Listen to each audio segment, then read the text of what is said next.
Hi అండి. ఈరోజు మేము ఏం చేద్దామంటే చెప్పండి మేడం. పాలసొర పెట్టి పెడుతున్నాం. పాల్సోర పిట్టి అంటండి, నేను ఫస్ట్ టైం వింటున్నాను. అదిగోండి ఇదన్నమాట పాలసొర అండి. ఇది పాలసొర, ఇదేమో పిట్టి పెడుతున్నాం. ఫస్ట్ వాష్ చేసుకోవాలి, వేడి నీళ్ళు వేసుకొని స్కిన్ క్లీన్ చేసుకోవాలి. స్కిన్కి కొంచెం ఇసుక ఉంటుందండి, ఇసుక క్లీన్ చేసుకోవాలి. ఇలాగ బాయిల్ చేసుకొని బాయిల్ వాటర్లో వేసి కొద్దిసేపు బాయిల్ అవ్వనివ్వాలి.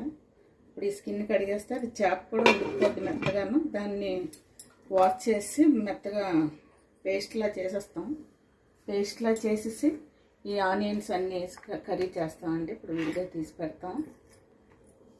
ఇదిగోండి సొరసేపు వేసాం ఇందులో కొంచెం. ఇదిగోండి ఇలాగా ఉడకబెట్టేసుకోవాలన్నమాట. ఒక 10 minutes ఉడకబెట్టారా మేడం? 10 minutesలో ఉడికిపోద్ది. ఒక 10 minutesలో ఉడకబెట్టారన్నమాట. స్కిన్ ఎలా బాగుంటే మనకి అంటే సాపాడు అంటే స్కిన్ తీసి ఇచ్చేస్తాడు మనం ఇచ్చిమంటే.